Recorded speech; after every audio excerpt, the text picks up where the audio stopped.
over someone like Peanut that can play Gragas, but is much more skirmish-orientated than Blank is. Well, so far, the top lane is where the focus is. Cannon going to be banned away by Longzhu, so not going to go for any fancy strats, and we're going to continue on this path as J4 going to be taken off the board by SKT as well. And I feel like SKT is fishing for Elise or Zac. They feel like they can get one of them because Longzhu are going to double ban here, first top, then mid lane. And now SKT, we know they have a Zac player. They also have an Elise player if Blank wants to jump on those picks, and they can force one of the two by just banning something that isn't one of Elise or Zac. Well, you have to feel that it has to be the Zac, but Zac is going to be banned by SKT. They've done it on blue side both times this time around. With Peanut, I understand. With Blank, I am surprised they still don't want to go to the Zac. Could just be lack of practice. We only have seen a single Zac game this season from Cuz. So Elise and Lee Sin left available. Could look for a trade here if you want to, even though the matchup can certainly swing.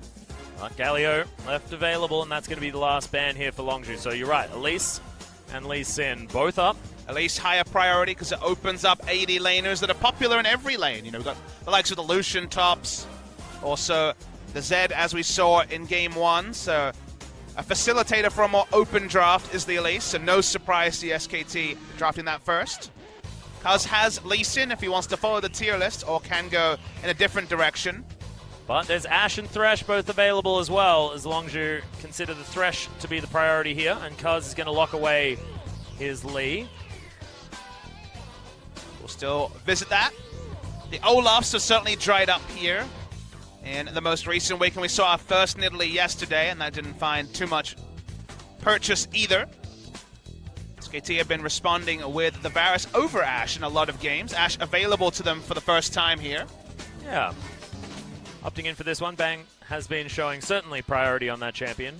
Played it a heck of a lot of times, actually. I wonder if BDD wants to play Taliyah, because Faker has played a lot of Kassadin in solo queue. So they went for it in the first game, double banned after taking Taliyah at the last pick in the first round on red side. Intrigued to see if they want to do that again. SKT just putting as much power in the laning phase as possible on bot lane. Yeah, and it is going to be, once again, that's 3 games in a row now that we're going to have Varus and Lulu. Of course, SKT very comfortable with that lane. Can flex it, most certainly, but that's going to be the Fiora locked in for Khan. Pretty solid draft so far, and I say solid for Longzhu just because these are certainly going into those lanes. Not a lot of flexibility here on Longzhu's side. And I'll take the other side of the solid coin. Khan is an excellent Fiora, especially in solo queue. You can understand blind picking it here, but you're blind picking a carry top laner against Huni. And if Huni is willing to get creative, something like a Riven, for example, against Fiora, if we're treated to that, that will be the icing on what has been a very tasty cake so far. So seeing if he'll just go for a more reliable tank or go into a skill matchup against the Fiora is going to be a really fun one to track, because every time I see someone taking a skill matchup against Huni, I remember some of the outplays as recently as MSI, and I say, okay, you're rolling the dice. Yeah, most certainly are. Zed is going to be the ban here from Longzhu, though. They understand that Elise is going to open up a lot of options in the mid lane. And it's looking like a first pick Taliyah in the second round with the Zed ban. Ooh, the Kalista going to be taken off the board. I thought it might be the Caitlyn. And I hope that Longzhu do have some sort of plan, as there's the Zarya. They do have something up their sleeve. Get the Overwatch out of your head. It's a Zarya, not a Zarya. I said Zarya. It sounds like Zarya. I know. Now we've both got Zarya. Basically sounds the same. They start with different letters, though. Now, will we actually see picking for comp here with the Rumble? Rumble, obviously, one of Huni's best champions, went through the picks and both sets of bans, but Fiora can certainly run away with this lane, and they will, so they don't go for a carry first carry matchup as we might expect. Go for the much more standard. And it felt like one team was going to blind pick the Taliyah. It is SK Telecom. My god, that is a lot of magic damage on the side of SKT. And it's a true 5v5 comp. As you say, Magic was just going to be getting a lot of value on the side of Longzhu, and he sees a Taliyah. We'll consider the Kassadin once again. We've seen these really risky drafts from Longzhu pay off, but taking Fiora and the Kassadin, and hell, a losing 2v2 lane. This Longzhu going all in on Cuz, getting them through the early game, and it's not on Zac this time. It's on the Lee Sin. Low wave clear on the side of Longzhu. Lot of scaling, but This is the sort of comp that will be unthinkable before the Doran Shield buffs came through. But I don't know if Doran Shield's going to be enough to carry them through the early game against SK Telecom. And this is exactly the same as the composition that they were able to win out with when they had the Zac, apart from the Twitch in the bottom lane, which is now replaced with that Xayah that Prey is going to be hopping onto. And is that going to be enough with the early game pressure that Lee Sin will be able to provide over a Zac? And then we've got the Xayah instead of the Twitch to try and buy a little bit of room as well. I'm not sure whether it's necessarily going to work as well, but they did find a victory with a similar comp last time we saw it. You just see where this comp could win for Longzhu, but the amount of risk here, again, unthinkable before the Doran Shield changes, makes you look at SKT of a much more standard comp and could very much run away with this game. Taking Kassadin against Faker has usually been a failure, but it's a great matchup for Kassadin after level 6. SKT know that. They will play around the pre-6 window very extensively. Prey's going to be jumping on Xayah, which is a really interesting choice. A lot was available. Could have been the Caitlyn to go more standard and just wave clear in the mid lane. Instead he goes Xayah. Longzhu going all in to pick up a famous victory. Yeah, and we know that Prey has been favoring a lot of, just the standard AD carries. We've got Caitlyn, Varus, and the Ashe being in his certain wheelhouse. Has he been secretly practicing this Xayah? Has he got it prepared for us? We'll have to find out right now as we hop onto the rift.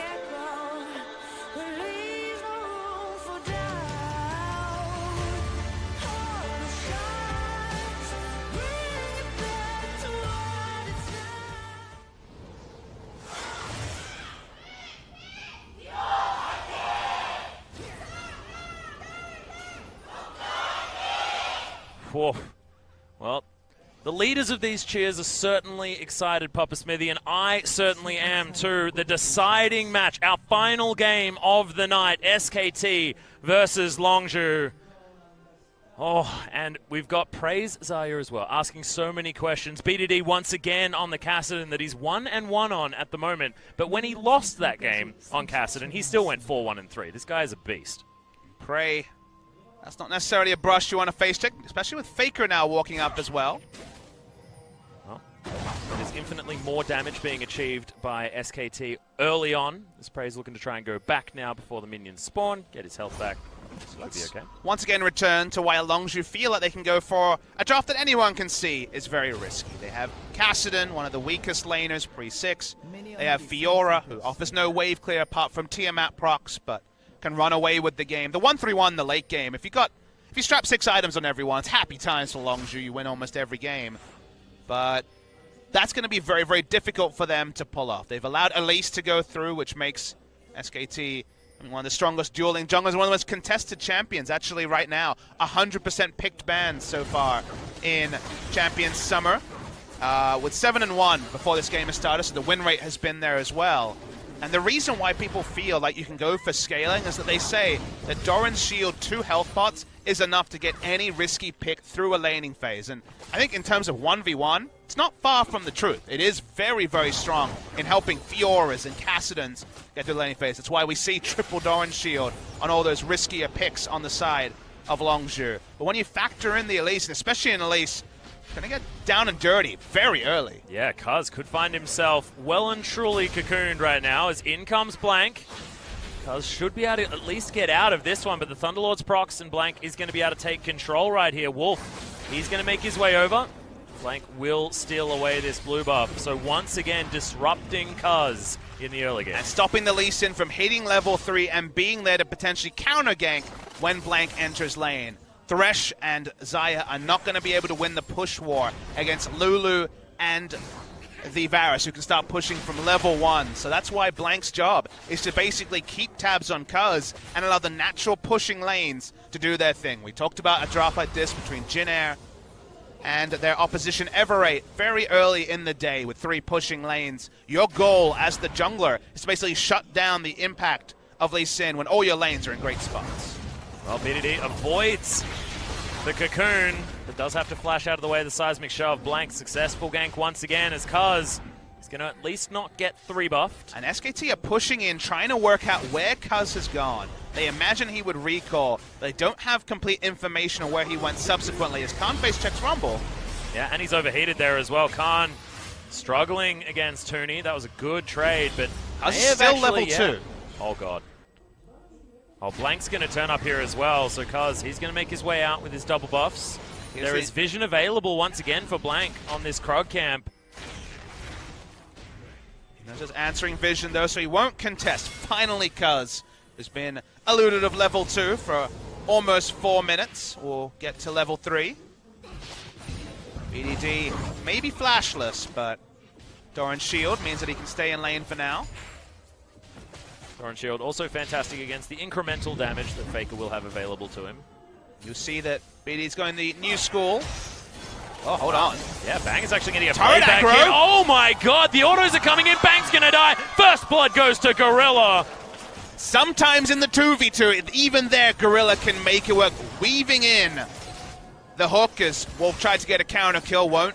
Didn't use Ignite, but wouldn't have been enough to pick up the kill. But a lane that had been pressure to SKT the entire time is turned on its head just because Gorilla saw a hook and he took it. Yeah, he most certainly did. Now Wolf, he probably wants to hold on to this minion wave if he can. It's only now that Prey's been able to even out the CS.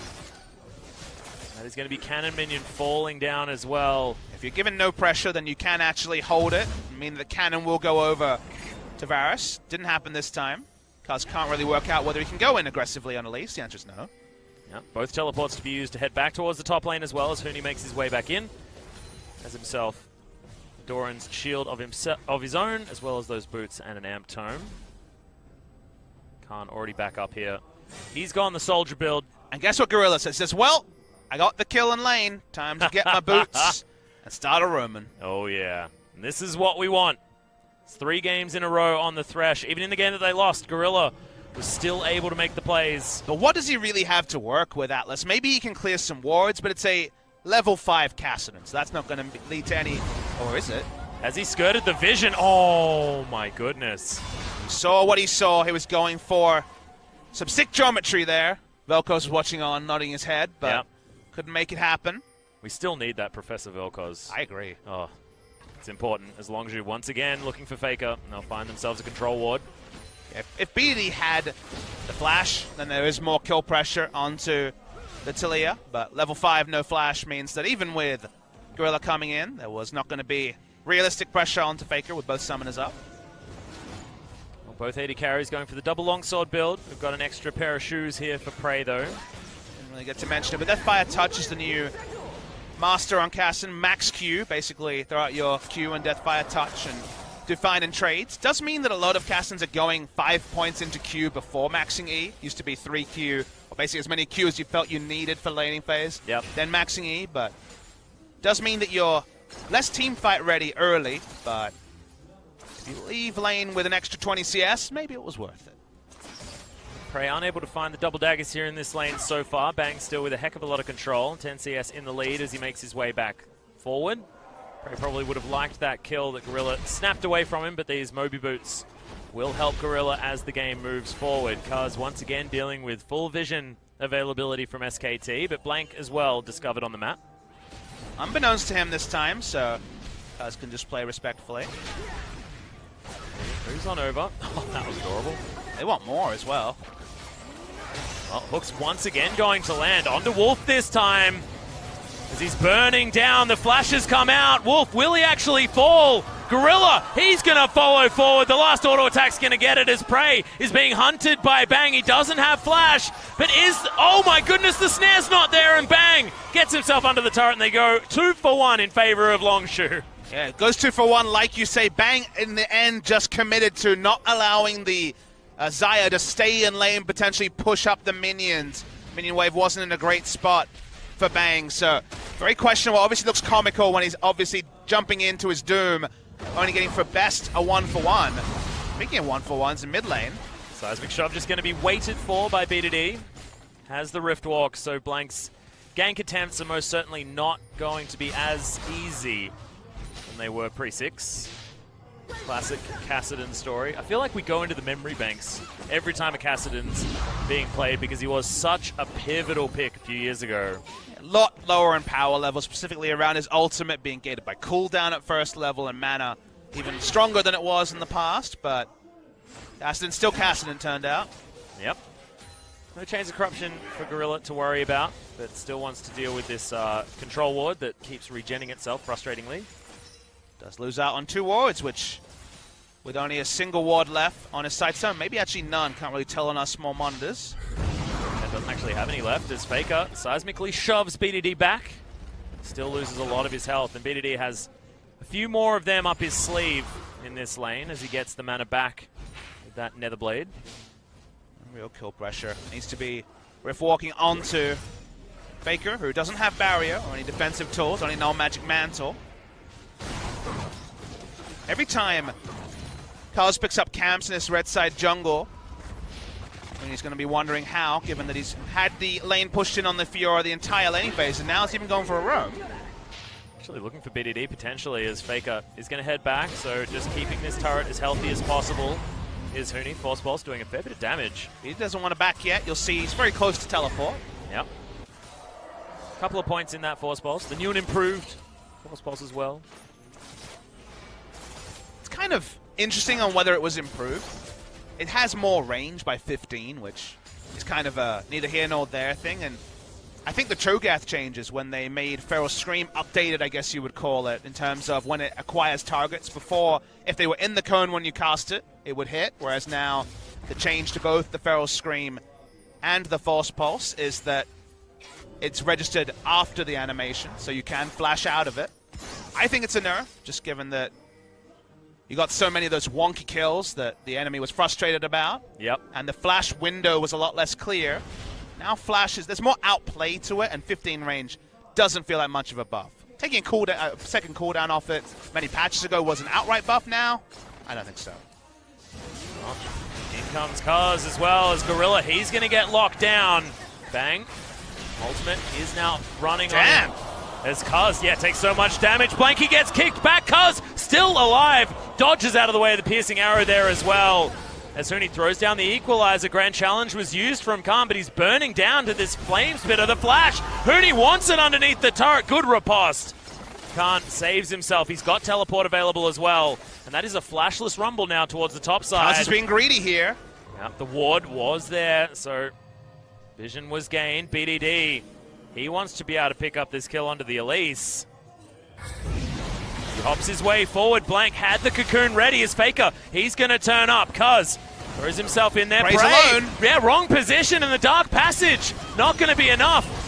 Featherstorm comes in. Prey does at least get Blank to be snared, but he lands another cocoon and bang, grabs the kill onto BDD. Prey still under fire. The threaded volley grabs another one, and it's a disaster for Longzhu. Big mistake from Prey walking up when the W was already used. Dark passage on cooldown. No flash. Only the heal coming up at the last second. No way to get out. So 2 kills unnecessarily put over. As Riposte will stop the seismic shove from meaning more, but Fiora doesn't have a lot of wave. They're going to take at least a bit of damage on the mid lane turret. Yeah, it's not a disaster yet for Longzhu, but it's 1,000 gold now in favor of SKT. And you always feel, with certain matchups, 1,000 gold lead doesn't mean anything. But when it's KT, they can make any sort of lead and snowball. It just feels like if a game is in favor of SKT, it's so hard to bring it back. And look, you get the war stories, you get the PTSD like you mentioned when SKT pick up a gold lead, but you also have to cast the game, well, I hold thought as, I feel like BDD also kind of overestimated his burst damage and ended up just harassing, but the moment Dark Passage was down, Prey had nowhere to go admittedly. You noticed he was being harangued by Wolf and Bang in the bot side as well. Then BDD jumps in, he gives up his life. No way for Prey to fight in the backline either. Just a kind of collapse of communication. Cuzco just backed earlier, and none of this would have happened. But you also have to cast to the pick and ban. The pick and ban still is a late game smorgasbord for Longzhu. They've got everything in the late game with the Fiora split push, Kassadin split push. Building against both is almost impossible, and Rumble will have no lane to safely just walk around with teleport in the late game. So 1,000 gold is actually decent from the side of Longzhu game. If they stay within 5,000 or better, 15 minutes, 25 minutes further on, you have to like their scaling. And SKT, drafted and played around getting a fast lead, they really haven't got much of one so far. Well, the Rift Herald is going to be started here from Blank. One Really of the earliest that we've seen. Really high priority one, Atlas, because The wave clear, like we said, almost entirely absent on the side of Longzhu. Yep, this tower is going to fall down. Huni's going to grab first turret blood by himself and extend that lead that SKT have to just over 2,000. Blank wants to make sure that these structures keep falling. Longzhu have to focus on so many things, like keeping these risky lanes afloat, that they can't contest Rift Herald like SKT tried so hard to do in Game 1. Great scenario to have Rift Herald for SKT, and it could also be the sort of thing that will actually open up a big gold lead. It's 2,000 now. Kassadin, unless he gets a lot of relief from the likes of Gorilla and Prey, will struggle to keep his turret up. And the pressure lead that SKT drafted for will actually come together maybe a little bit later than they would have hoped, but in the 15 to 20 minute passage of time. Yeah. Well, Prey has the awkward build of the Essence Reaver. Couldn't afford the needlessly large rod. Needlessly large rod. BF sword when he went back last. So it is that cloak of agility as well as the hammer. And a cheeky dagger there as well. Build together doesn't really do much, and he's quite a lot of gold away from an item that's only really a building block. Essence Reaver itself doesn't give really any level of power. Longzhu have continued to be contested at blue buff by SKT.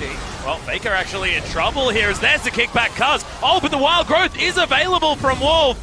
They managed to get the grand challenge. Cuz makes it onto the healing field, but there's the equalizer. Cuz is burning down. Oh my goodness, so close. This is why you pop your potions, ladies and gentlemen.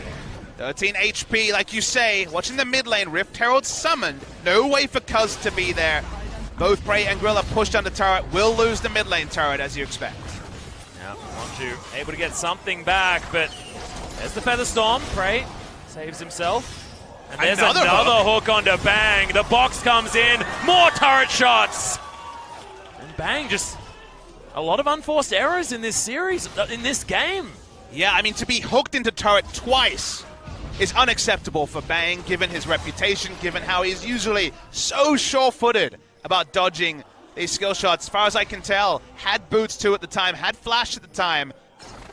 You know, Faker, Bang have always been famous for holding on to summoners, only using them when forced to. Bad calculations twice in a row, but speaking of calculations... Yeah, Longzhu trying to get out on the bottom side. Double teleport is coming in. Prey manages to flash his way out. Has he bought enough time?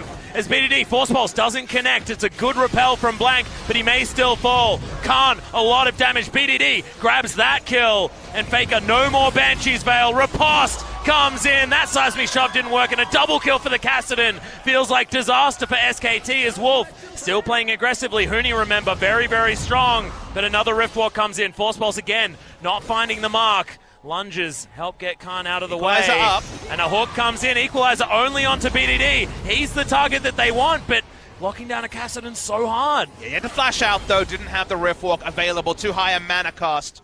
He's going to continue to invade, at least get some information where he can. And Cuz gets no free jungle camps on the bot side. That's what we've learned. Oh, yes. So we'll see the long replay. Gorilla actually flashes for extra length on the Dark Passage. Means that Prey lives a lot longer than perhaps SKT would have wanted. And then, even though both turrets are up, it's still a long lane when Kassadin's level 11. At the first kill onto Blank. Gorilla able to provide reinforcements. Nowhere for Faker to go. The downside in laning phase post 6 is that Talia has no answer when you're able to gap close.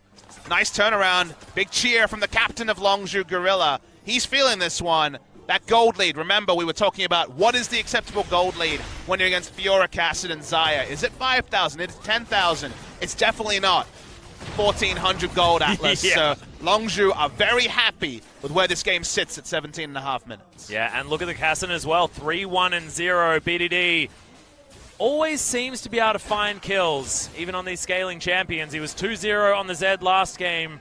And now he's 3-1-0. And he hasn't been greedy on the side of scaling. Kassadin scales, but Kassadin is Kassadin. Needs the catalyst to get through laning phase. Still is going Hextech GLP over the Rod of Ages. This game will probably be won and lost in the next 10 minutes. If he builds Rod of Ages, they lose a Baron, they lose a couple more Drakes, 5 more kills go to SKT. The game's probably over whether he's cashed in his Rod of Ages or not. So going for the GLP, wants that extra nuke to pick up the first kill and try to keep in the fights at this point in the game. Well, Wolf took a little bit of damage from that double dagger blade caller combo. But this is going to be Mountain Drake falling in favor of SKT. 18 minutes for the first dragon of the game. Extremely late. Still is going to fall down. Zhonya's Hourglass done for Huni. There's a Weaver's Wall popping out once again. Good Cocoon lands. As there's the Dark Passage. Prey, he's going to be safe. Longzhu, they're sending the cavalry in, but this is going to be the tower falling. And the whole outer ring now dead for SKT. 3 turrets to none. Blank gets the smite onto the Gromp. Cuz denied another camp. Gorilla once again heads up with the Dark Passage, but SKT, they are not slowing down. They want more. Yeah, they're going to get the Seismic Shove onto Gorilla as well. Shutdown Gold comes in. Kick back onto Blank, but he has the repel as Cuz, he's going low once again. Bang grabs that kill. SKT looking so clean in these coordinated fights. There's a 4-man unit. They have the shields. They have the utility. Everyone getting to melee range is being mown down, and that wave clear, the lack of which we've spoken about multiple times, preyed upon by SKT. They had 2 inner turrets. I'm going to be cracking the base this early, and Khan is still a lifesteal item short of actually being able to duel with the Rumble, so he's still giving up free CS to Huni. He's got a cute little dagger here as well. As Faker, he's possibly going to fall as BDD, okay, does have the support of Wolf. Wild Growth wasn't available, but BDD didn't want to go overly aggressive. Even if he used the GLP, wouldn't have had the damage take him down, and Wolf had Flash up to potentially get him out with the Flash Wild Growth, so no kill going to the way of BDD. No Wild Growth available, actually.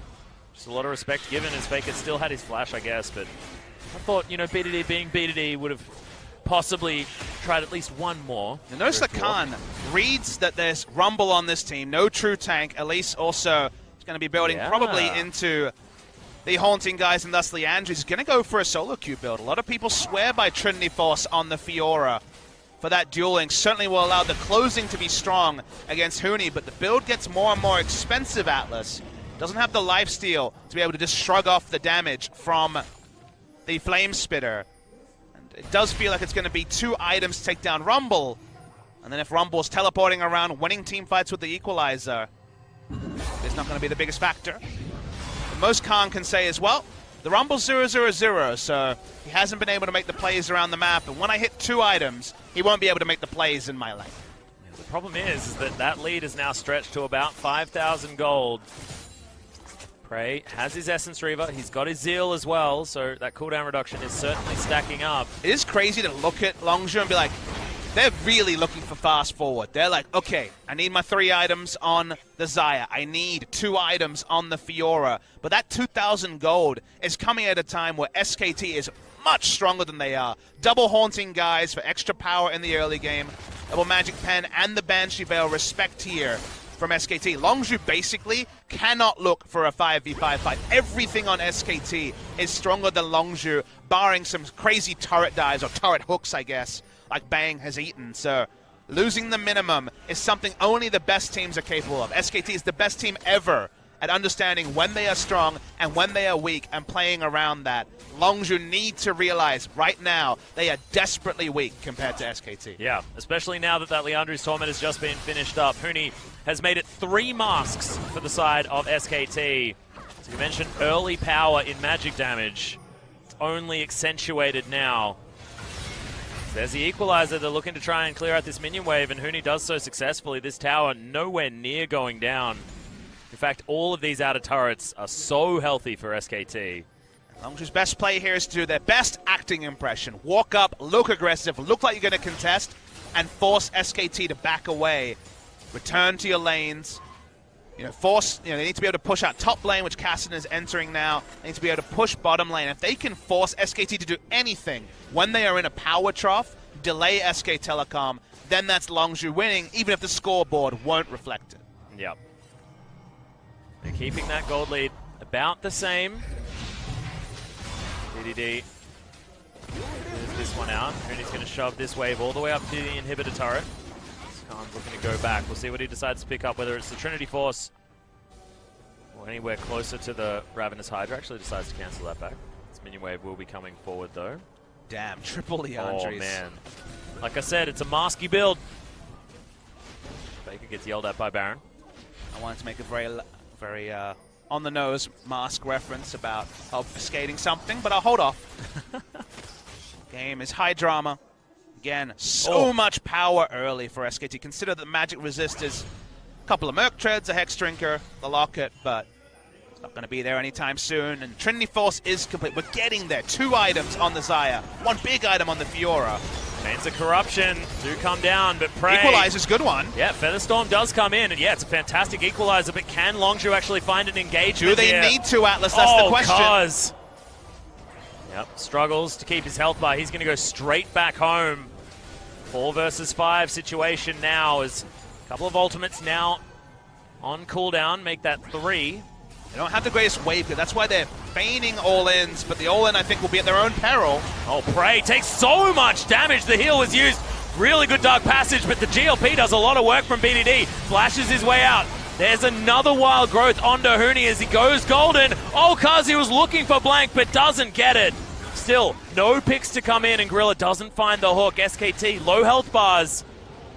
Lower on the side of Longzhu. Oh, so hard for Longzhu to contest their mid lane turret not going down. The inner does survive. So many summoners used. A lot of people going in and quickly having to make evacuation maneuvers. Don't know what Caso was doing, trying to dive in looking for a kill. That was never going to happen.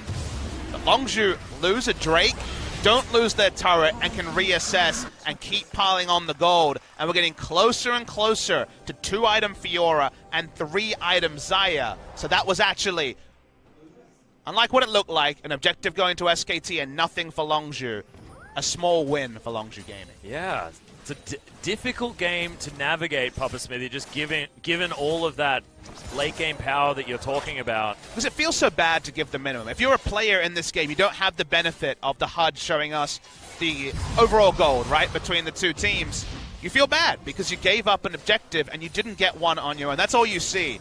You hear the Drake being taken and you're frustrated, but the best teams understand what that means in the context of the bigger picture. They don't have Coma in their headsets during the game. They don't have the extra information, but Longzhu should understand that they are in a fine position in this game. Are they in the driver's seat? No, but they drafted Fiora, Kassadin, Xayah. Being in the driver's seat against SKT was never going to happen pre-30 minutes. Yeah, and it just feels like when Khan can pick up some magic resist as well as those first 2 damage items, the Ravenous Hydra and that Trinity Force this time around, he will be in a great position to go up against Huni, but like we've been saying, it's just items upon items this Longzhu squad needs. It's also levels. Getting another 3 levels into BDD, who's a level behind Faker. Khan has had to sit back, so he's a level behind. Those levels are, of course, artificially growing the gold lead. It reads right now at 5,000, but it is actually more than that because of the levels. Khan lunging his way forward. Suspicious. Yeah. I think that Kassadin was spotted on a ward coming down as well. He's going to back immediately. Both teleports available here from Longzhu, so having the teleport users on the bottom side of the map is fine. Faker splitting on the top side. They don't have any control on their red side jungle, so you can see they're going to be slow. They may have to give up the turret. Not quite, but Longzhu again showing restraint. I'm sure Hachani would have been diving into that jungle to put down vision and died instantly. Yep. Don't call it a comeback. Yeah, no. I was waiting for a. I was trying to figure out a way to do it, and then I sort of hated myself for even thinking about it. So you are actually having an influence on me, Papa Smithy, with my terrible jokes. I like the restraint. Yeah, thanks, man. Play-by-play cast with restraint. It's the next level. Not every game is the best game ever. Not every low-hanging fruit needs to be grasped for. What are you saying? You're not making any sense to me. A seismic shove going to go wide, Cuz was already out of the way of that one. Prey. Oh, okay. They'll exchange a Dark Passage for a Chains of Corruption. Longzhu will take it. And it's also kind of big. It tells you where the game is at, where Longzhu, after that heroic, I guess you could say, defense of the inner turret, can actually push a minion wave right on the equator, I guess you would say, of Summoner's Rift and get out, draw an ultimate, and actually trade up. It was a Dark Passage for an ultimate, and they got that minion wave, and suddenly a pickaxe and a BF sword. Infinity Edge is cheaper, and we're getting there, Atlas, slowly, slowly. Yeah, slowly but surely, and we know what Prey can do in a late-game team fight. He's done it before, mostly on champions like Ashe. This time, Xayah has a lot of damage potential. His hook is going to land. We've got a Q there as well. We're just hunting. See what SKT have planned next on the side of Longzhu. Series like this are why I love the LCK, because it goes against all expectation. Pre-season, you wouldn't have known this would be a big game. After the first week, you're like, okay, could be interesting, but Longzhu could just get run over 2-0 by an SKT team that Didn't even need to get out of first gear, let alone second against BBQ. I hold the thought. Yeah, Prey gets back. It's a double knock-up with the Wild Growth as Huni. He's taking a lot of damage. Prey in a decent position, but Gorilla isn't. Faker's going to be able to lock down that kill, but Prey so far forward. He has the Feather Storm available, though, as Khan. He's going to get into the backside. Bang! It's going to be the grand challenge used on him, but Khan has to get himself out. Longzhu, they've only lost one now. They've grouped themselves up. Khan even gets himself out, but SKT with a man advantage should be able to take this inner turret in the mid lane. Yeah, they'll definitely get the inner turret. Only Gorilla died, only level 11. We'll get back in, 28 minutes in, not the longest respawn. So they don't give up Baron for a single pick. So often the case against SK Telecom in the mid game. They get the red buff as well, so they're getting small objectives. SKT considered their options when it came to diving a turret, won't get to. That turret lived probably 10 minutes more than SKT would have liked. Couldn't get it about 5 minutes ago when they went for the last invasion. Thought Khan was just going to suicide into the back line, but didn't fall. Starting to get some base stats now at level 15. And we reset once again. 3,000 became 5,000, becomes 7,000 as Wolf. Yeah, Wolf is going to get caught out of position. Kicked back, delivered to Prey. That is going to be the pick that Longzhu wanted. And even if this buys time, it's still good news. The mid lane may get broken open. Longzhu, can they get the maximum from this? Have they weathered the storm? That's the question. Fiora went the Hex Drinker, so another incremental item. They get the mid lane turret. I have a sneaky suspicion that Prey does have access to Infinity Edge, given that he's been sitting on the BF sword and pickaxe for a while. Clearing vision. Longzhu couldn't get to this Baron to ward it 5 minutes ago. They get there now. They don't lose that inner turret. Hilariously low health value. We still don't know if they've weathered the storm, and even when they hit their items, there's no guarantee you out-teamfight SKT in the late game. You could name maybe 3 teams in 3 years that actually had a squad able to out-teamfight SK Telecom in the late game. EDG, MSI 2015, one of the few that spring to mind. Well, 5,000, 6,000 gold, approximately the lead here for SKT. They've got double Mountain Drake as well, and with a third now heading towards Summoner's Rift. We've got SKT grouped around it, and this will mean Barons fall so quickly. Blade of the Ruined King, triple Leandries, and 3 potential Mountain Drakes is despicable amounts of Baron damage. Makes you wonder if SKT should have been more assertive around that objective before. You're right, they have serious amounts of speed at clearing that objective with current health everywhere. Well, Caso locks down the blue buff. That is smite it down for about 15 seconds, and that spells Mountain Drake 3 for SKT. But Longzhu were never going to be really jumping up to contest the Drakes. Again, another fairly free objective is Weaver's Wall. Optimistic from Faker. Yeah, very aggressive Weaver's Wall there as well. As another Dark Passage gets a Longzhu member to safety. Gorilla has been on point with that cooldown. Well, Malmortius completed for the Fiora. So going for more of a battle build. Battle build is what I was looking Bada boom. Well, does give him that lifeline as well, so there's some lifesteal. I think we'll get finally a true read on where Xayah's late game power is. I've been more and more adjusting my expectations upward of Xayah in the late game. There are certainly fights where things get away from her, she can't chase, and she doesn't put out incredible damage, but if the fight comes to her, then we've seen very impressive things from 3-item Zyra, and that's been achieved by Prey pretty early. Yeah. May want another Zeal item. The Hurricane can be very strong on Xayah, but something like a Rapid Fire Cannon as well has been an item that we've seen Xayah's pick up. But there's also damage to respect, and the Vamp Scepter suggests Blade of the Ruined King or the Bloodthirst. It still could be the Mercurial Scimitar, but doesn't feel like there's massive value from it in this game when you have access to the Xayah ultimate anyway, so something to allow him to duel with the large amount of flat magic pen on the side of SKT might behoove Prey. Makes some sense to me. Pop Smithy, I like it. It's his debut on the Xayah in competitive play. Prey has been one of our best AD carry players at picking up new champions. Kind of counterpoint to Deft, who always struggled with new champions. Yeah. Callista and others. And Callista and Jhin both spring to mind, whereas Xayah as well. I mean, he's had one of the worst performances on that champion so far, has Deft. Compared to instantly, Prey famously great on Jhin.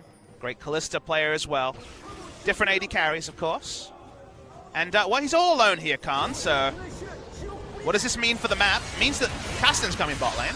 Yeah, and he is Riposte is going to come out. They are going to lose the Fiora, but BDD looking for the damage onto Bang.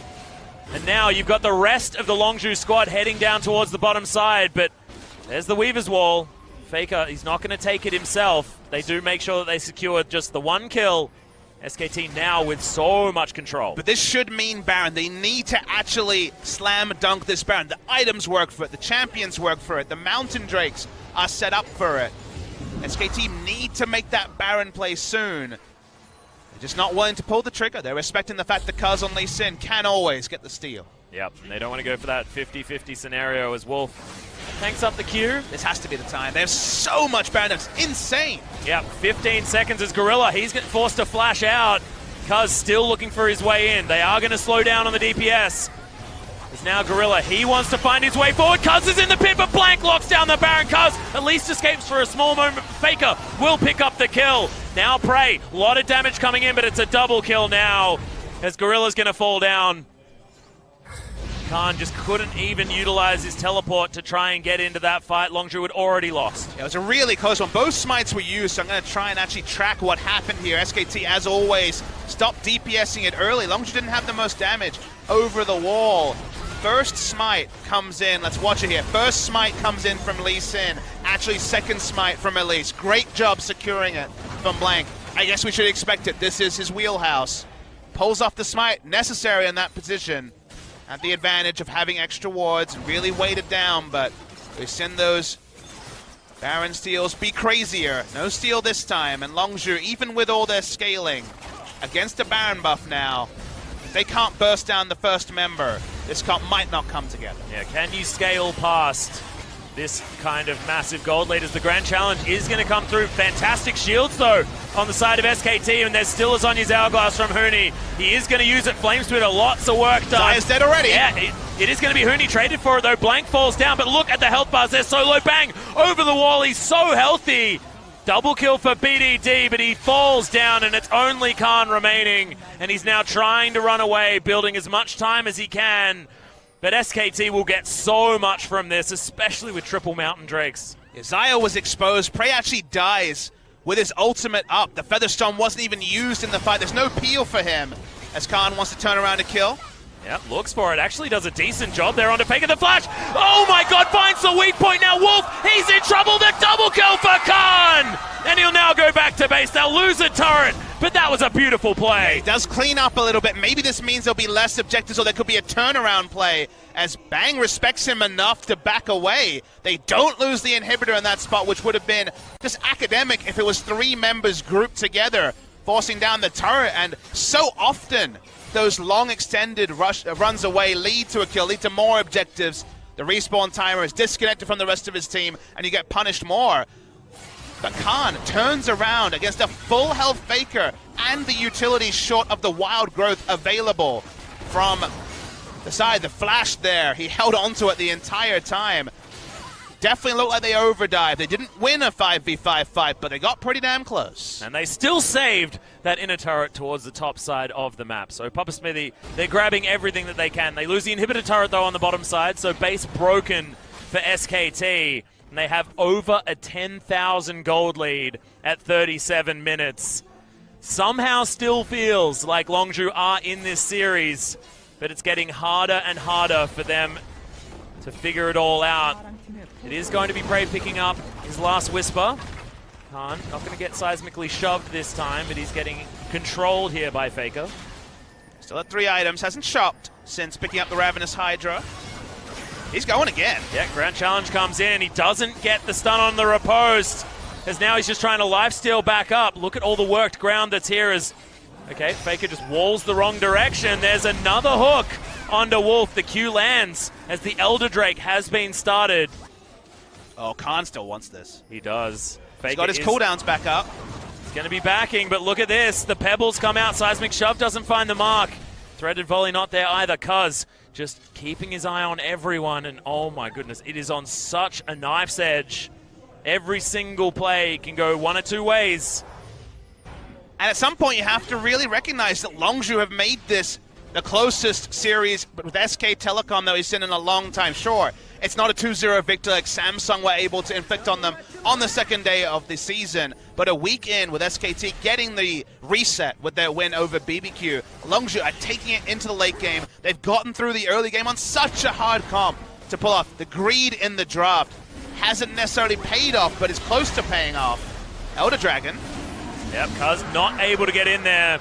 Chains of Corruption just to make sure that Cuz isn't going to flash for any sort of smite. Khan is split pushing, has teleport up, level 18 on the Fiora. Longzhu, do they have the wave clear to actually stave off SKT Nope. right now as they push forward? Exactly right, Papa Smithy. You've answered it. And with an Elder Drake, I don't think Longzhu are going to go for any sort of 4 versus 5. Tower will fall on the top side of the map for Longzhu. But now with Elder Drake plus triple Mountain, it's a bit of a disaster. So Inhibitor will fall down. SKT not going to push too far forward into the base. They just back away. They do not want to go for any sort of trade. And Khan understands that, hey, we don't really want a team fight 5v5 against 3-stack Elder Dragons, so that's why he just goes for what he hopes is a trade. Baker's here. He's just going to take a cheeky Krug camp there as well as SKT unable to lock down the Fiora, and she'll just utilize this as a way to walk towards the bottom lane and threaten the outer turret. Feel like that was actually all planned.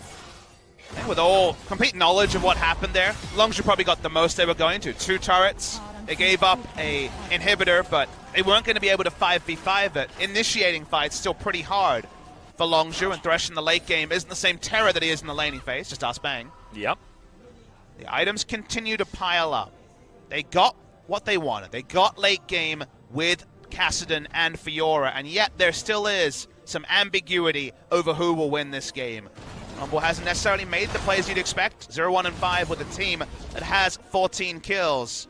But if it doesn't work now, then the investment wasn't worth it, because they've gotten to that late game point, Atlas. It's 10,000 gold, but that gold is meaning less and less as time goes on. A lot of that gold lead actually is on Blank over Cuz as well, when both of these junglers are going to be mainly utility, where gold isn't as relevant. You say that, but move further. Blank's got a lot of ability power. Oh, actually that, okay, just having a look at those items, yes, okay, Blank, here's just another AP carry, never mind. No lockets or dead man's plates there. That is some seriously solo queue stuff, I love it. Absolutely fantastic, as Faker breathes on the top inner turret, and that's going to fall down. And they want to kill Rumble. Yeah, well there's the flash, Grand Challenge comes down, Huni does have the Zhonyas. It will die eventually.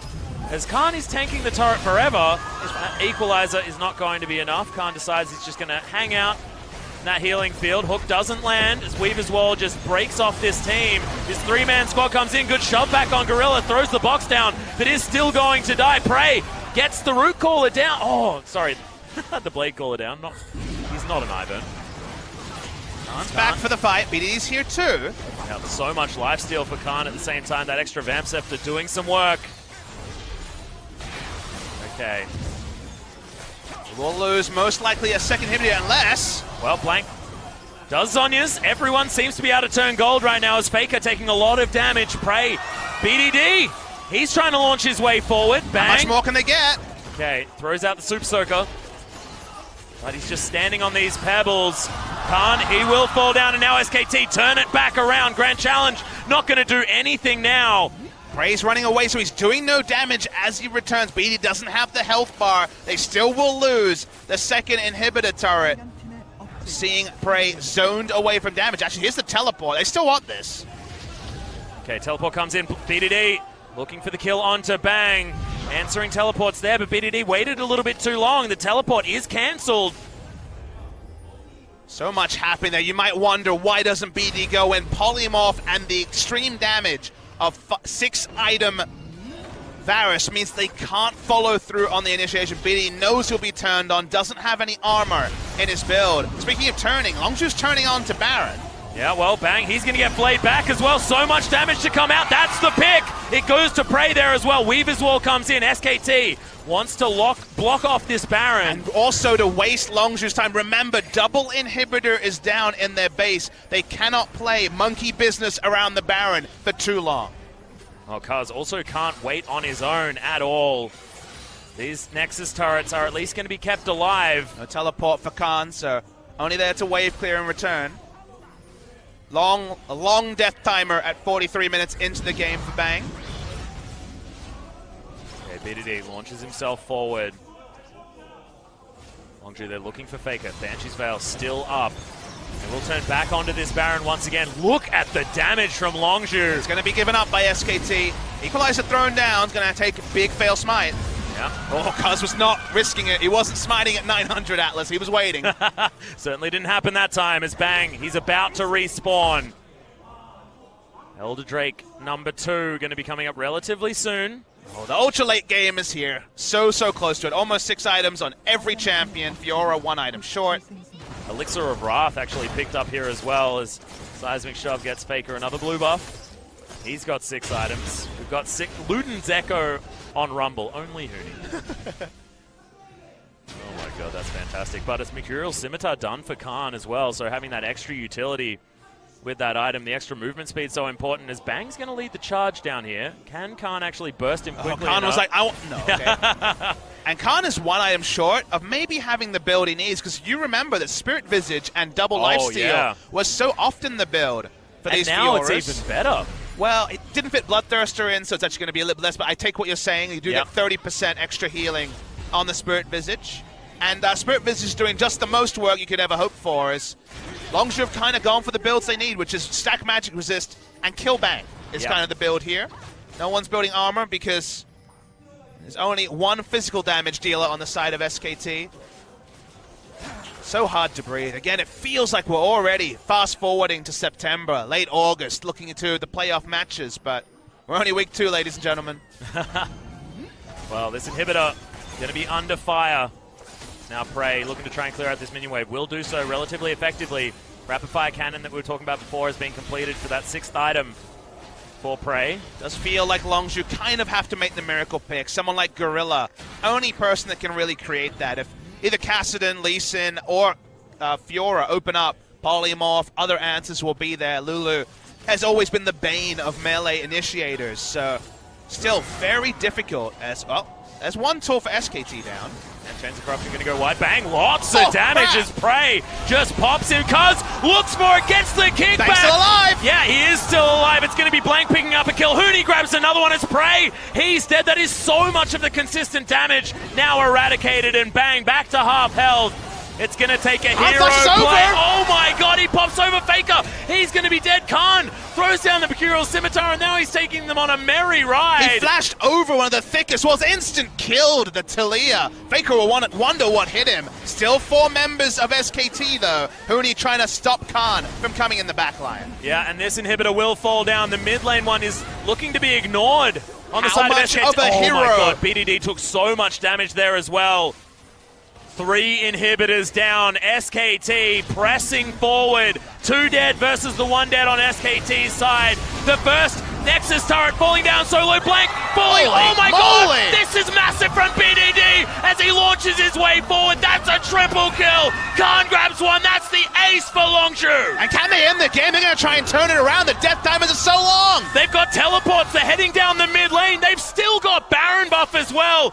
Double super creeps careening down all 3 lanes on the side of Longzhu. Prey has to stay in base. We'll slow things down. 40 seconds for Bang, 45 for Blank, 40 for Hoonie. Faker is alive, but this is more than Longzhu could have hoped for after the last fight. And Faker, the champion, has to hold on for as long as possible. Wall's a good start, no minions. Yeah, but Longzhu look like they don't care. They're just going to tank this one up. The backdoor bonus is pretty relevant. It's taking forever to kill this inhibitor turret. Yep, and it's BDD that was tanking it up first, is now 4 members strong, bashing down on this They're not going to be in the game, I don't think, Atlas. I don't think they can do it. I don't think so either. This inhibitor will fall, though, so Longzhu, some respite, cuz please bash it at least once.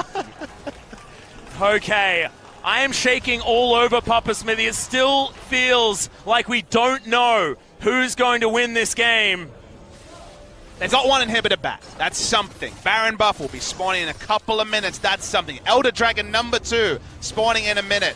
What can Longzhu contest? Because it still feels, if it's true 5v5, SKT have to make a pretty big mistake not to be shut down by Oh. To be able to shut down with so many tools. It feels like Wolf holds all the power. Weirdly, the Lulu holds the game in her hands because Polymorph, Wild Growth, the shields, Mikhail's Crucible, so many tools to answer one of Longzhu. But if you all commit until you die, the game is over anyway. So for it to be poised at 48 minutes, oh my goodness.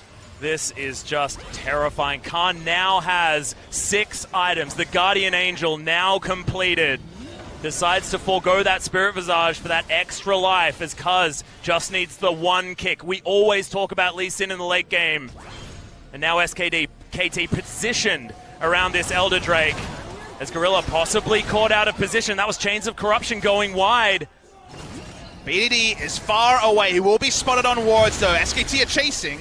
Gorilla down to about half health. Cuz as well. He's taken a lot of damage. Huni, he's been chunked prey.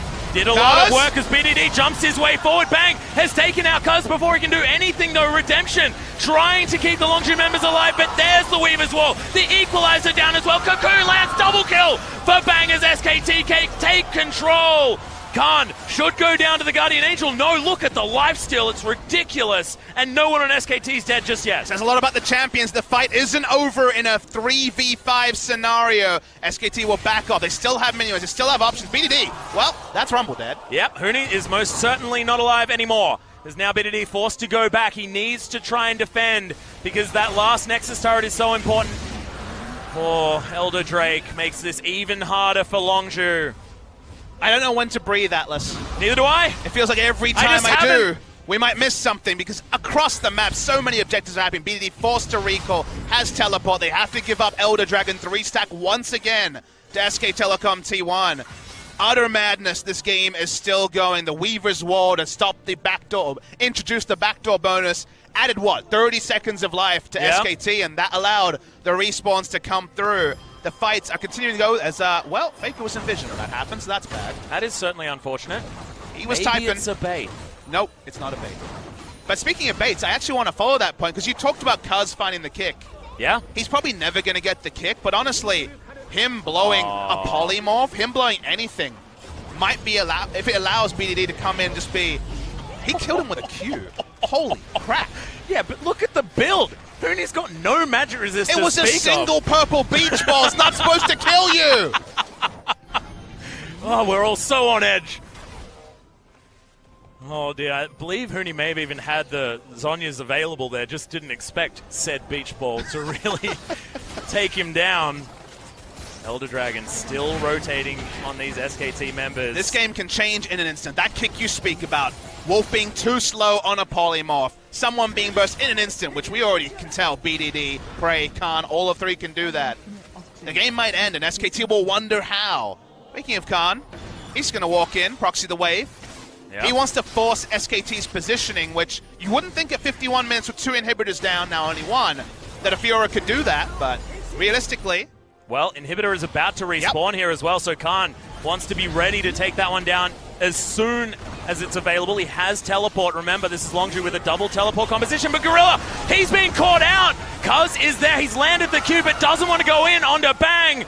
That is one pick that may have won SKT the game. Yeah, they're going to try and go in. Weaver's Wall to stop the people from backing. One teleport coming in, this one from Rumble. Fiora will meet the Rumble. Oh, BDD! He's interrupted! He's jumped on top of him, has to use the Zhonya's there as well as Prey. He's also hanging around the side, but Huni, he's still alive. BDD is able to take that one down. Zhonya's used. He flashes forward. Rift walks there. Cuz wants to keep him alive, but Bang refuses to let this game go. Prey's all alone. Yeah, he's got the Feather Storm. It's going to be all about when he gets to use it. In goes Khan, but it means he's not in the base, taking down more inhibitors. Doesn't die, doesn't give up Guardian Angel either. This game continues. Oh my god, Cuz gets himself back to full health, but one inhibitor will fall down. SKT, they know they are so frail. Blank, he's got the repel. Faker wants that Banshee's Veil back up. They're still chasing. They don't want to give SKT any free time. Everyone's at 6 items. Wards can't go down because there's no space for them. This game is seesawed so many times, they broke the damn seesaw. They had to find another one. It's 53 minutes in, 22-22. SKT just hit 100,000 gold. Oh my god, Papa Smithy, please check my pulse. You're still alive. I'm actually shaking. This is out of control. I think I've said that about 4,000 times, but I honestly don't care, ladies and gentlemen. There are only so many words a man can say. You've invoked God so many times today, Atlas. This is the sort of game where when you've invoked God that many times, I think everyone's allowed to put up their hand and be like, maybe that was too much. Yep.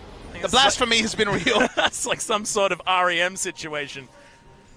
Oh my goodness. 3,000 gold in the lead is Khan, actually, as there's a hook to land onto Wolf. They'd love to kill Lulu first. Lulu cannot face check anybody. If she dies, I think Longzhu win because they don't have polymorph, they don't have Mikhails, they don't have the extra tools to be able to fight. But SKT, again, they're making the best of a bad situation. No one can enter lane against Fiora, so they're going to try and rush down Baron. But how much is Baron worth at this point in the game? But look at the commitment here from... Doesn't get it. Oh my god, okay, so that is going to be a lot thrown in onto Cuz trying to land that steal. Prey just looking for the roots onto these members, because if they can stall this one out, we've got empowered recalls, but they didn't is even it get going the to turret. fall? No! They stopped the recalls. They have, that is the inhibitor falling down. BDD, he does have the Rift Walks. He wants to go for this one. He's so incredibly low. We'll have another Rift Walk, but Huni grabs that kill. Khan, he wants to be able to get back home. They at least get the inhibitor on the bottom side of the map. But look at the death timers, Atlas. It's 70 damn seconds for BD to come back up. 5v3, no wave clear. They have to go for this backdoor mission. SKT want a front door, and Longzhu. In other MOBAs, this would be illegal. You're not allowed to backdoor Atlas. There's nothing honorable about what Longzhu were doing, but this is all they can do. Well, Prey and Gorilla are going to shoot themselves forward. Faker clears out the minion wave on the bottom side, and Khan can't deal with the super buffed minions from that Baron Prey buff. and Gorilla versus Bang and Wolf in the base. Blank stopping it being honorable. He throws in the lantern only on one, and they have to there's initiate. The flash. The Featherstorm comes out. Prey, he's still alive. Blank uses the Zhonya's. Wolf flashes forward, gets the polymorph, and now the Nexus is going to be taken down. SKT, after 55 minutes, dispatch Longzhu, but this series was unbelievable. People are basically standing here. That is the level of applause. It deserves a standing applause. Wonderful game of League of Legends. The brightest spot we've had in summer and the best game we had all year. Sorry, Telecom War #1. We find it here. SKT against a draft that's so strong in the late game, could not make mistakes. So many times were forced back when they went 5v3, 5v3 so many times, and yet it felt like Longzhu would still find the way to get over the line. They look crestfallen, and you can understand that, but they forced the 4-time world champions in a row, if you include MSI and Worlds, into this. They forced them to the last possible minute, just like that Telecom War. SK Telecom T1 is your winner. Cuz feels the pain of defeat for the first time as a pro player. We are the victors. SK Telecom, the team, are the victors, but we, the viewers, got to see a wonderful series that went both ways. I'm just losing the ability to make coherent sentences because this series was amazing. Yeah, you mentioned that it delivered. I have a feeling that if this was a best of 5, I'd need like a 30-minute break to ice my throat moving into game number 4. We only have 2 casters per night. It feels like we need to like call Achilles. Yeah. Get in here, mate. Please sub in for me, and I'm sure he'd love to as well, because this series was out of control good. Oh. And after this, Longzhu and SKT are both 2-1. Oh, and then you've got Samsung sitting at the top of the table saying, "You played well, guys. Samsung's good like, to be undefeated." Man, we got SKT at a good time. And that one-match victory could mean everything at the top of the table. No league is more cutthroat than the LCK. I'm not talking about the level of competition. That's implied. But guess what? If you finish first or you finish second, the difference is massive. You get to wait in the final, skip a best of 5, and one-match victory. Went against Longzhu, went for SKT, went against SKT against Samsung. The greater than chains are going to start to grow because there's a lot of parity among teams in the LCK in summer season. And the what-ifs when we get down to our 18th match of the season are going to run real for both teams. Yeah, and you can see the crestfallen faces of Longzhu Gaming. This is so early in the season. There is so much League of Legends to play, but they still know that any sort of victory over SKT is so important. Atlas, there are 3 players on the Longzhu team that have never tasted defeat on Longzhu. Khan, new into the lineup, not a rookie, but certainly new to top-level play in Korea. Cuz, only his 3rd best of 3 ever welcome to best of threes. And then you have BDD, who of course felt the defeat many, many times on CJ Entus, but as a starter on Longzhu after a great start to the season, came in with a 24.5 KDA before the day and certainly acquitted himself very well. Caso is the one, of course, you feel the most for as his third ever best of three. The what-ifs are going to reign supreme, especially for junglers who, if they got that smite right, could have made the difference in the game. This is the sort of series where VOD reviewing it would take 5 times as long as what was, a 50-plus minute game. Yep. And it'd also be so heartbreaking as well. They'd be able to see the moments where maybe something could have been, some skill shot could have been an inch to one other way and things could have all changed. And then you have Blank, who still is undefeated in 2017. You wonder how he can't be a starter. It's true. And look at Bang. This is why he picks Varus game after game. 55,000 damage. I wish we could have win-win there, Atlas. Yeah. One team has to lose. That team is Longzhu Gaming, but remember, the real winners are us. Hard. You said it already. And if this is a preview for the rest of the season, I'm going to need to make sure that I don't speak at any other time other than on an LCK desk. I've got 2 best of threes tomorrow. Oh, and Blank is going to pick up the MVP. Double. That is back-to-back for the undefeated SKT jungler for 2017. Incredible series. I feel like the MVP could have almost gone to anyone. But he's going to even things out with Cuz as well. So both of these junglers picking up 2. But having 2 for 2 on Blank's side is How do you pretty find good. a replay package for this game? We had, 20 team fights during the game? Double digits for sure. Yeah. The last one's on a razor's edge. SKT always trading up, but then the pesky Fiora in the backline. Then double TP, potentially taking them down. And then the double kill from Khan as well. We have to see that despite the SKT victory because it was so good. Khan has been a highlight reel tonight. The last smite, I think it may have been the Baron after this. It might be this Baron as well. Let's watch it here. Oh, that's like an explosion almost instantly. No, this was the fight. Cuz smites first, Blank smites second. His smites were true.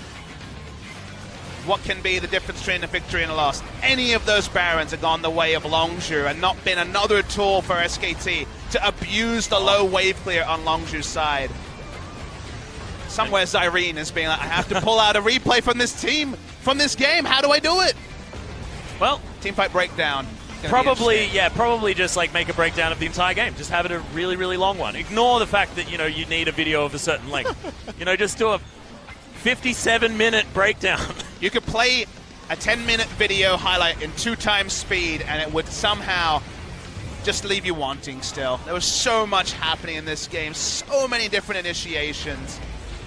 Lulu being able to thwart all of them was real feels bad, man, for a lot of the Melee champions trying to make things happen in this game. Wolf will say something about him being an MVP, 10 out of 10, etc. So many insane fights. Picking an MVP was a disaster in this one. I didn't actually know, honestly. And yes, I believe I voted for Blank, but it could have been anyone. Here's the only question I'll wonder. Do you go in for a Baron steal at 50 minutes? Because that would have won them the game. They would have just flat out won. I always ask, is actually giving up your life for a buff on 4 members worth it? And I'm never sure at 50 minutes in with 70-second death timers. Another thing to wonder, I'm sure Cuz will ask the questions. Yeah. I'm just thinking with a Kassadin with Lichbane, with a Fiora who does so much damage to turrets. I'm holding up my hands, Atlas. We won't know, but we are going to go to our MVP interview with Blank. And here's Joel.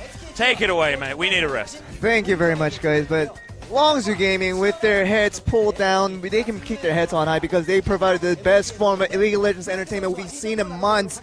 And we are here with SK Telecom, who in the end pulled off a 2-1 victory against these guys. And we are here with the only MVP of the series, Blank, for the interview. I think it's been about a year since I've been sitting here in the interview. It's been such a long time, so it feels very different today.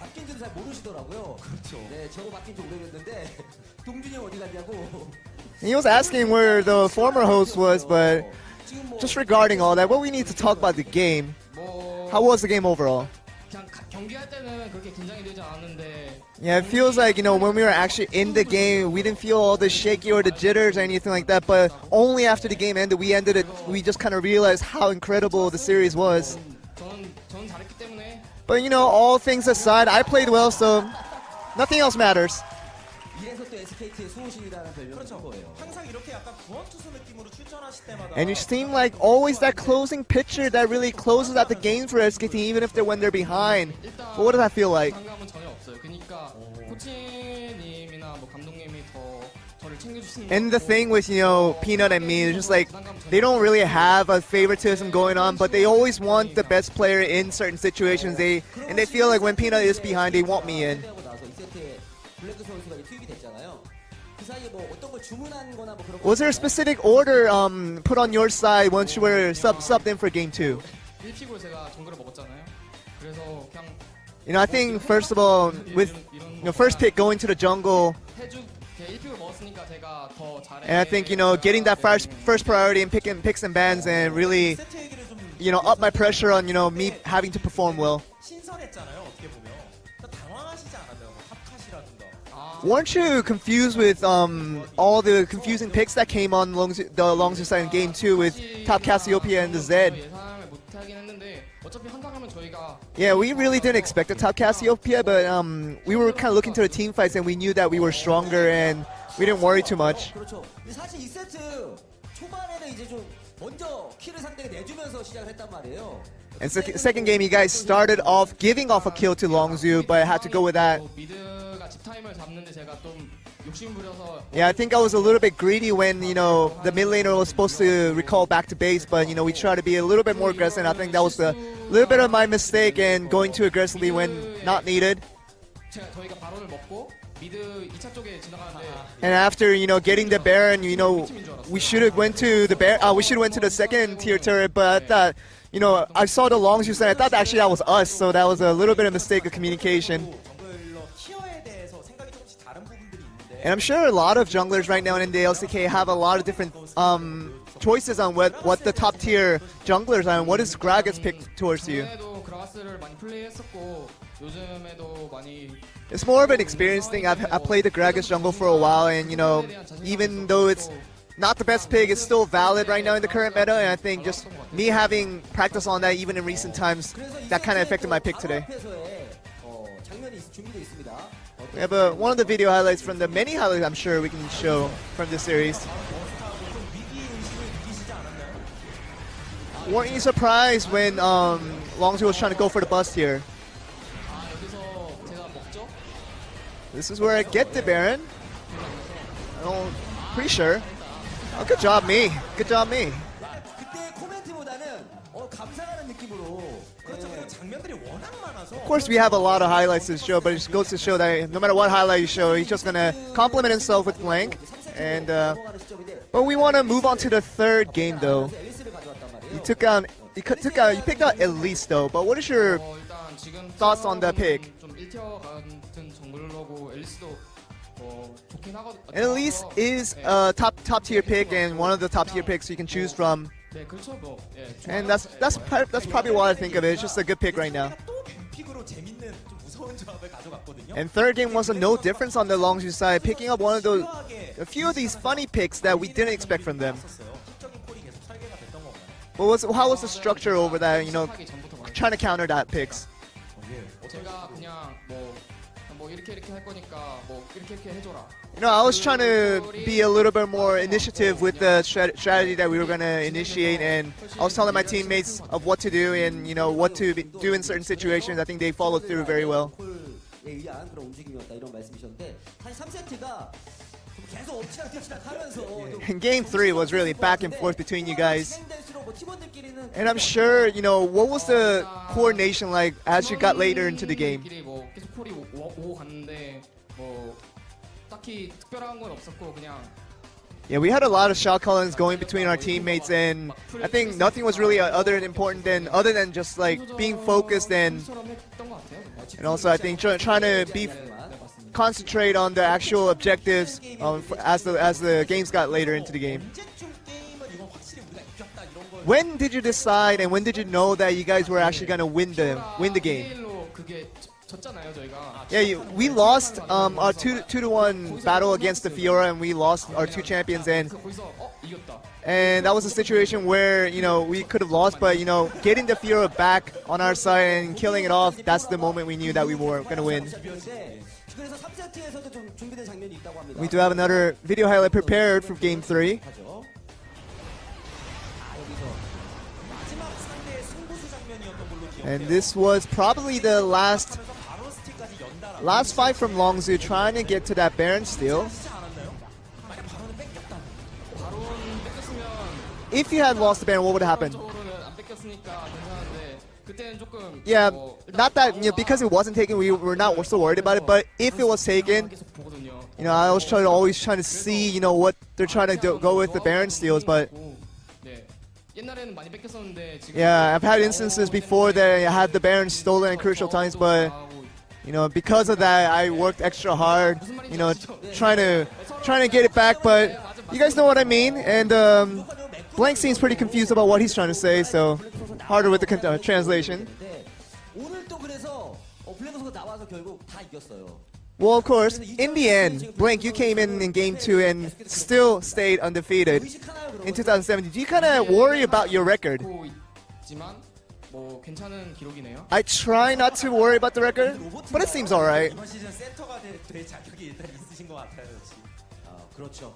혹시 그 화제 영상 Oh, did you see the video 선수가 또 워낙 regarding the center of the LCK? Did you see that video yet? 항상 뭐랩 같은 걸 좋아하기 때문에 I'm a big fan of rap, and 여기도 랩의 신이 한 명 있거든요. 아니 지금 오늘 we also have a rap god right here, standing right beside me. 이랬는데 어디 한번 뭐 안 됩니까? Do you want to show an example of your rap skills, considering that you're a rap god yourself? 또 프로듀스 그 뭐야 롤에서 활동 거 한번 조금만 보여드리도록 할까요? 그럼요. 예. And show a little example of it.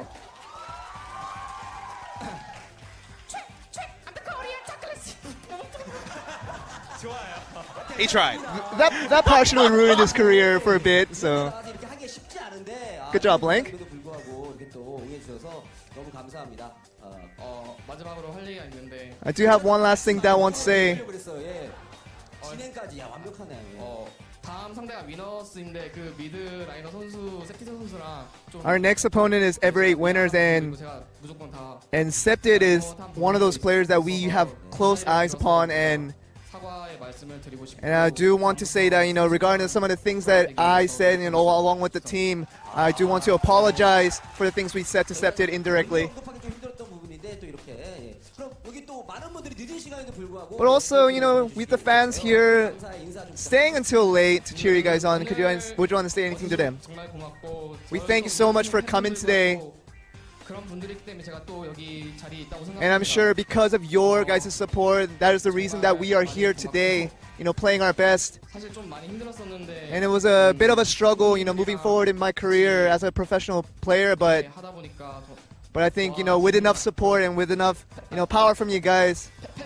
팬분들 때문에 제가 있는 것 같아요. And what I want to say in the end is that because of the fans, I am here today, so I really appreciate you guys. And a sweet interview from Blank, but that is the end of the interview. Back over to you guys. Thank you very much, Joel, and also thank you very much to Blank. I feel like don't quit your day job applies just a little bit here, because those rap skills were certainly not as good as his Gragas and Elise. Look, he's feeling a bit rusty, Atlas, but not in the League of Legends discussion. He has not played a game in over 3 months. No competitive game. Sure, solo queues, scrims, very different beast to have to come in. Yeah, and completely defend. different patch as well. 29 of March was the last time he Oh my played. goodness. We are now on the 7th of June, so long ago did Blank last play, but his heroics, double MVP. They're 1 game behind Longzhu, which is awesome to track. That is absolutely fantastic. 8-0 The fact that on the year. Jin Air Green Wings Yep. are now theoretically one above the both of them is amazing. Tonight, Jin Air Green Wings made it to 2nd place. That was today. I love LCK. LCK can be great. We're both sweating here from all the action. Yeah. It's also extraordinarily hot. That's true. Our voices strained as well. Oh, yeah. But I wouldn't want it any other way, Papa Smithy. And tomorrow night, we've got MVP versus Samsung. Samsung hoping to continue their undefeated streak as then Afrika Freaks take on BBQ Olivers. who have had some rough ones in the past, but of course, Longzhu Gaming and SKT, no slouches whatsoever, and BBQ Oliver's had a rough start to the season, having to take on the both of those. Finding it hard to think forward, but we're going to continue pushing forward. On Saturday, OGN will be back. Jin-Air Top of versus the Longzhu. table matchup. Jin-Air versus Longzhu, like you say, is 2v3, and then SKT versus Ever8. Will SKT stamp out whatever Ever8 showed earlier in this season and really confirm themselves to be the team we know them to be, or will Ever8 and Scepted, Scepted being compared to Faker so much? Yeah. I'm sure Faker has something to say about that as well. And then it is going to be BBQ Olivers versus Rocks Tigers. KT Rolster versus MVP on Sunday. Still so much this week's LCK action to come. And I have no idea what the standings are going to look like by the end of the week. But I'm so excited for Jin-Air versus Longzhu. These are words we didn't expect I to know! say. This is the best thing about this the entire summer split, is the fact that we can say that sentence and it doesn't sound ridiculous. It's amazing that the present we want to unwrap is who is better, Jin-Air Green Wings or Longzhu Gaming? That's really the question we have right now. Yeah, and it's so exciting to see. And look, you can see both of us well and truly frazzled. It has been an honor to cast for you this evening. These games, even the first series as well, Ever8 versus Jin-Air. Jin-Air putting on a clinic, but doing it with such refined style as well, means that going into the series against Longzhu, it most certainly is a hype matchup. Oh, Papa Smithy, do you have anything left in the tank? Anything you want to say? I do. I love you all. Thanks for watching. Thanks very much, guys. We'll see you tomorrow.